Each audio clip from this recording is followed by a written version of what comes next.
Kalojmë pak tek lufta Izrael-Amerik kundër Iranit. Le ta fillojmë çik për së mbari. Unë nuk dua që të bëhet luftë. Se mos gjatë fjalive të mia dikush mund të keq kuptojë në insanin time. 2. Unë nuk jam as me njërin palas me tjetrën. 3. Unë jam kundër çdo lloj agresioni. Domethënë kur një shtet sulmon një shtet tjetër, unë këtë e quaj akt agresiv. Dakord? 4. Le të futemi çik më ashtu. Në asnjë lloj forme dhe në asnjë lloj mënyre edhe nga vetë amerikanët nuk duhet që një shtet të kërkojë ndryshimin e regjimit të një shteti tjetër. Ashtu. Dhe unë ju siguroj që s'ka nevojë t'ju siguroj unë, xhanëm, se e njeh gjithë bota, e njeh gjithë historia, që Irani nuk është ai vendi prapambetur gjithë Irani është vendi i mrekullive. Në çdo lloj pikpamje ta quash. Pavarësisht se sot ndodhet në një regjim totalitar, por do ta përsëris prapun, ky regjim totalitar në thelb është pikërisht prodhim i vetë amerikanëve dhe izraelitëve. Izraelitët dhe amerikanë korruptuan. Ja ta them prap. Historia e Iranit është njësoj si kjo e Shqipërisë. Domethënë, në vitet 50-60 amerikanët për të përfituar vetë mbajtën në regjim shahun, mbretin me fjalë, dhe korruptuan komplet gjitha institucionet e njëra tjetrën. Njësoj si këtu në Shqipëri. Fiks. Dhe pikërisht kjo klim, e kupton?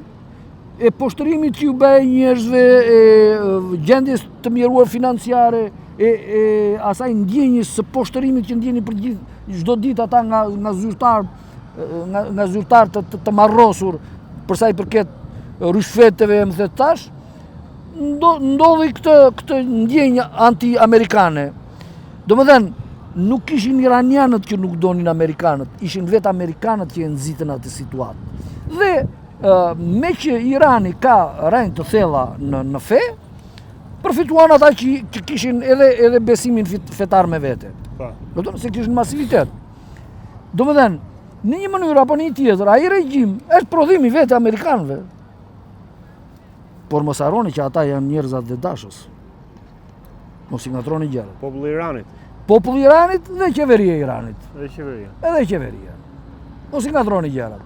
Është ndryshe nëse Irani do të kishte rënë Amerikës, dhe Amerika do kishte. Prandaj edhe para disa muajsh ose javësh nuk arritën dot atë se çka donin të bënin, të krijonin përçarje brenda që të rrezonin. Po pra, është fakt.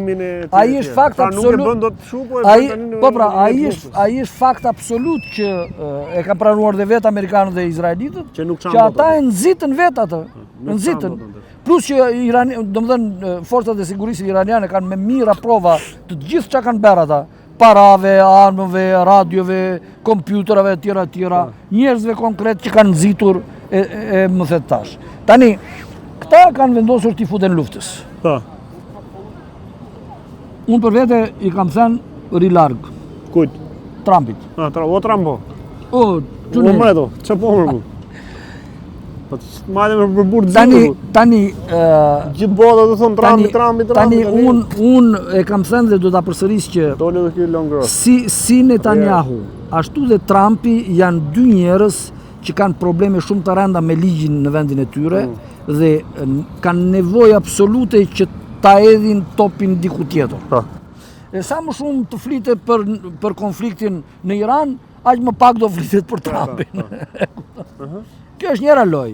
Nga ana tjetër, në Amerikë ka zera jashtëzakonisht të fuqishëm dhe jo një e dy, po me mira, njerëz me personalitet, që i thon Trumpit, ne nuk duam të luftojmë për Izraelin. Nuk duam të humbasim jetën e njerëzve tanë, të ushtarëve tanë, të bijve tanë, për Izraelin. E kupton? Dhe unë them, mbase unë them që zoti Trump po bën një gabim kapital. Po ç'është hyn Trumpi që të shkojë të bashkohet me Izraelin për të luftuar ndaj Iranit? Po Trumpi nuk ka nga i ambanor të qumë se ata e kanë blerë, më falë për blerë. Izraeli e. Po të thashe, Trumpi para 30 vjetësh do ishte në burg, kishte $920 milion borxhe, plus tar maskarallëzë që bërë. Kush është mbrapa Izraelit tani? Kush është mbrapa Izraelit? Izraeli, Amerika. Hajde, s'po marrim vesh tani. Po pra, po kështu është. Mbrapa Izraelit është Amerika, mbrapa Amerikës është Izraeli. Edhe një. Amerika ka dashur që shteti Izraeli të forcohet me qëllim që të ketë gjithmonë këmbë në lindjen e mesme. Gjithë ato vendet aty. Se janë vendet pasura. Plus edhe nga ana gjeopolitike është një zonë që mbulon shumë të tjera. Dakor? Nga ana tjetër, këtë nevojë të Amerikës, Izraeli e shfrytëzoi për të futur gjithmonë më tepër në institucionet amerikane, derisa kapi kreun. Ka kapur kreun e CIA-s, kreun e shtëpisë bardhë, më thënë, vetë shtëpinë e bardhë. Ka kapur gjitha qarqet e Hollywoodit. Ka kapur gazetarin, gjithçka. Ka kapur industrit, bankat. Izraeli. Po Amerika çka ka kap? Izraelin. Amerika me anë të Izraelit siguron gjithmonë prezencën e vet në atë zonë. Tani Trumpi kishte një keqje pra që mund dënohet 30 vite sa. Jo, 300.000 vite. Po mbaron ai ka 30 vitesh pra lapsusin. Po, kishte 30 vitesh kishte $920 milion. Po këtë ky u hodh domethënë u bashkua me Jo, po ja dhan ata parat. Që shpëtoi, do bashkua me ata. Po detyrimisht. Dërgoj që i ka hapi grop tjetër më të madh vetes. Po pra. Të thash bishti qenit e. Rrutullor, ka fsho veten. Bishti qenit do mbetet. Vetëm unë dua që pasi u bëjë lufta 12 ditore, kur ishte para 6-7 muajsh në Izrael, dhe Izraeli iku me bish në shal, e kupton? Në ca intervista u duk që të mëdhenjtë e Mossadit, ata më të zgjuarit e botës, ata politikanët më të tmerrshëm, më të diturit e kësaj bote, ishin kaq ignorantë sa nuk e kishin idenë as sa popullsi kishte Irani. E thua në mënyrë ironike këtë? Jo, është e vërtet kjo. Si ka mundësi që ata që këshillonin dhe që shtynin që të bëj luftë kundër Iranit, kanë dalë në për intervista, e kupton? Dhe kur ka pyetur gazetari, ore, sa njerëz jetojnë në Iran, se kishte idenë fare. Fare, zero. Çfarë do të thënë kjo? Do me thënë që këta futen me kokë, duar të bëjnë thjesht luftë. Si interesa fare? Pore, Veç dëgjoj këtu. Po bëhen 4 vjet nga lufta në Ukrainë. E kupton? Dhe të gjitha që shikon ti... Mos dilga nga lufta në luftë, ma shpjegoj herë të çfarë ndodhi tani me Iranin. Këtë po të them, çfarë do ndodhin? Po, çfarë ndodhi që ta mbyllin tani? Po ti e di që iranianët nuk shkulen kur nga lufta? Do përshkallëzohet më shumë, domethënë, do të godasin më shumë. Nëse ata godasin, iranianët do bëjnë çat jetë e mundur. A rrezikon për bombën? Kush do rrezikon për bombën? Irani që ka gati. Atëherë edhe një herë, mos i ngatroni. Irani ka deklaruar dhe vazhdon të deklarojë se nuk ka bombë atomike dhe gjithë programi i tij. Po prit të mbaroj unë, prit se do ta kuptosh tani. Dhe përveç kësaj ka deklaruar dhe vazhdon të deklarojë se industria e tij në fushën atomike është industri për nevojat të brendshme. Do që të ketë sa më shumë. Ashtu e thotë për të justifikuar. Prit të mbaroj një. Po e tha ai çfarë armatimesh është puna saj. Prit të mbaroj. Të gjitha armët mu. Do marrë diçka të fshet. Prit të mbaroj një. Nga ana tjetër, ma ke kacovoj tu me ato që kam unë. Se dëgjoj e quni. Po, na falni. Që duhet Amerikës dhe Izraelit se çka ka Irani? Ata vetë kanë. Po. Më shtë drejti thuaj ati Moskiti. Po e lëshoj bombën, kjo është pyetja. Po e lëshoj bombën në Irani. Filloi lufta Irani edhe njerë. Irani nuk lëshon bombë atomike, siç mendon ti, e dyta. Nuk ka nevojë Irani për bombë atomike, se nëse amerikanët guxojnë të përdorin bombë atomike në Iran, do t'i kthehet Kina, do t'i kthehet Rusia. Kanë thënë troç ata. Mos guxoni, kanë thënë. Po e bëhet ju ta bëjmë dhe ne. Troç fare. Pa do filloj lufta e tretë apo jo? Po ta bëj pyetjen nga gjitha format. Unë them jo. Lufta e tretë botërore apo? Unë them jo. E vetmja gjë që do prodhoj kjo situata është që një, Amerika do thyej qafën nga ai rajon dhe dy, Izraeli. Do ta marrë përgjigjen një herë mirë, domethënë mirë. Një herë mirë. Nëse insiston do ta marrë përgjigjen një herë mirë. Dy, nëse insiston Izraeli do shuhet si shtet. E kam thënë para 20 vjetësh unë. Kështu siç po bën ata do shuhen si shtet. Izraeli. Po, Nga Irani. nga Irani. Po fuqitë e tjera. Po s'është vetëm Irani s'është vetë. Me gjithë këto emra që përmend, këto shtete e tjera, Kina e këto. Dëgjoj këtu. Rusia. Irani, Izraeli dhe Amerika kanë arritur të korruptojnë shumë nga liderët, nga princirit, mbretërit, më thënë tash, administrata e tjera në ato vende të rajonit. Praktikisht ata kanë me vete edhe Jordanin, dhe mbreti jordanes në fakt, edhe pse po thuaj se ka qenë gjithmonë kundër Iranit dhe më thënë tash, ai ka një dashuri të jashtëzakonshme për vendin e vet. Po. E kupton, dhe edhe për Palestinën në mënyrë të veçantë. E di pse? Po Rania e Jordanis është bi palestineze. Mbretëresha e Jordanis, ora, është bi palestineze.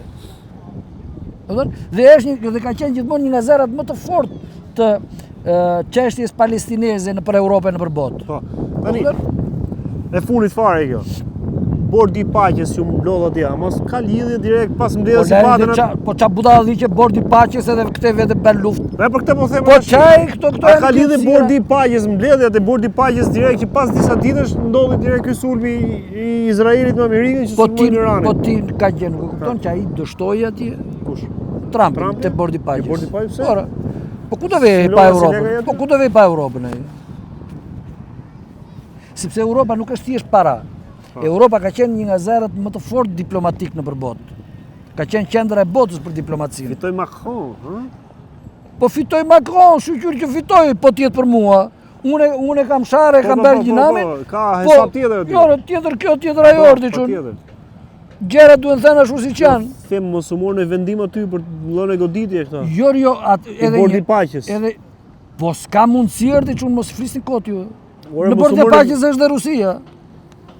Qysh, Rusia dha bjeri. Mos e kam bërë shef, se kam thënë, ti shkoj erdhi. Po lerin i budalli që ça. Këto janë tani ta bëjmë gjumin qetë ne shqiptarët jemi këtu na prek na njëne përveç faktit që prekim njëri tjetrin domethënë. Përveç faktit që kemi një budalla atje në krye, ne nuk na prek njeris, se s'prek. Mbrapa Skënderbeu, për Edi Ramën. Po pra, se ne nuk prekim dot njeri, vetëm push me gjalm kemi ne. Ku do vemi? Po. Nëse kemi ushtri të fortë. Me krye komandantin Bayram Begaj. Dgjoj këtu. Vetëm se po mul kamerën.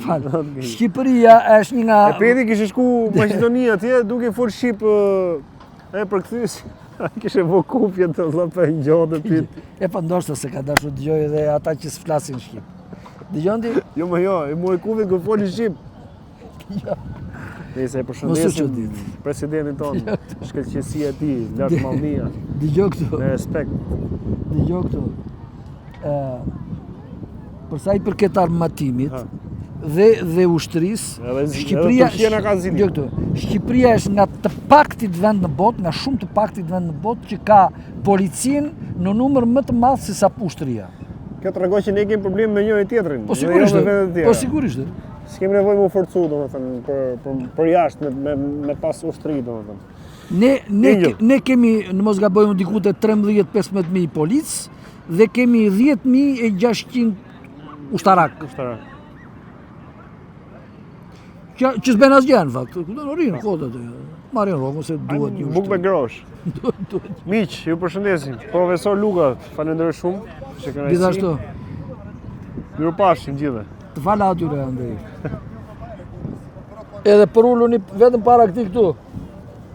Këti me kal, lërini ata të tjerët.